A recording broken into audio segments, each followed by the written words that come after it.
കോഴിക്കോട് ചോറോട് ഒരു വിദ്യാർത്ഥിനി തൂങ്ങി മരിച്ച നിലയിൽ കണ്ടെത്തി. 8ാം ക്ലാസ് വിദ്യാർത്ഥിനി നിസ അൻസറിനെയാണ് വീട്ടിലെ കിടപ്പുമുറിയിൽ തൂങ്ങി മരിച്ച നിലയിൽ കണ്ടെത്തിയത്. രാഹുൽ സുരേഷ് വിശദാംശങ്ങൾ നൽകും. രാഹുൽ, യഥാർത്ഥത്തിൽ ഈ കുട്ടികളൊക്കെ മാതാപിതാക്കളുമായിട്ടൊരു അകലവും ഒക്കെയുള്ളൊരു കാലത്താണ് നമ്മൾ ജീവിക്കുന്നത്. ഇങ്ങനെയുള്ള വാർത്തകൾ മിക്കവാറും ദിവസങ്ങളിൽ വരികയാണ്. പറയൂ. എസ്.കെ.എൻ വളരെ സങ്കടമുള്ള ഒരു സംഭവം തന്നെയാണ്. എസ്.കെ.എൻ പറഞ്ഞ പോലെ തന്നെ ഓരോ ദിവസവും ഇത്തരത്തിലുള്ള വാർത്തകളാണ് നമ്മുടെ മുന്നിലേക്ക് വരുന്നത്. ചെറിയ ചെറിയ കാരണങ്ങൾക്കാണ് ഈ കുട്ടികളൊക്കെ ഇത്തരത്തിൽ ആത്മഹത്യ ചെയ്യുന്നതെന്നാണ് എടുത്തു പറയേണ്ട ഏറ്റവും പ്രധാനപ്പെട്ട കാര്യം. കോഴിക്കോട് ചോറോടുണ്ടായ ഈ സംഭവമാണെങ്കിലും അങ്ങനെ തന്നെയാണ്. അതായത് മാതാപിതാക്കൾ ഈ കുട്ടിയോട് പഠിച്ച ശേഷം TV കണ്ടാൽ മതി എന്ന് പറയുന്നു. ഇതിൽ മനംനൊന്താണ് ഇന്നലെ വൈകിട്ട് 7 മണിയോടുകൂടി ഈ കുട്ടി ആത്മഹത്യ ചെയ്യുന്നത്.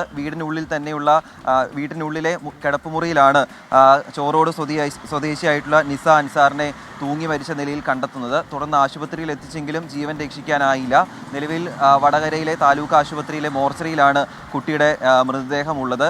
അപ്പോഴും ഈ ആത്മഹത്യ ഒന്നിനും പരിഹാരമല്ല എന്ന മുന്നറിയിപ്പ് ഓരോ വിദ്യാർത്ഥികളും മനസ്സിലാക്കണം. എന്തെങ്കിലും പ്രശ്നമുണ്ടെങ്കിൽ അധ്യാപകരോടോ അല്ലെങ്കിൽ മാതാപിതാക്കളോടൊക്കെ തുറന്നു പറഞ്ഞ് ആ പ്രശ്നം പരിഹരിക്കണം എന്ന മുന്നറിയിപ്പ് കൂടിയാണ് ആരോഗ്യ വിദഗ്ധരും അതോടൊപ്പം തന്നെ അധ്യാപകരൊക്കെ ഈ ഘട്ടത്തിൽ നൽകുന്നത്. എസ്.കെ. Thank you. എന്തായാലും നമ്മുടെ കുട്ടികളോട് കുറച്ചുകൂടി അടുത്ത് നമ്മൾ സഞ്ചരിക്കണം എന്നുള്ളതിന് ഏറ്റവും വലിയ തെളിവുകളാണ് ഓരോ ദിവസവും വരുന്നത്. ഇവരുടെ മനസ്സിൽ എന്തൊക്കെയാണ് അപകടം പിടിച്ച ചിന്തകളുള്ളത് എന്ന് രക്ഷകർത്താക്കളും അധ്യാപകരും മനസ്സിലാക്കേണ്ട ഒരു അപകടം പിടിച്ച കാലത്തിലൂടെയാണ് നമ്മൾ പോകുന്നത്.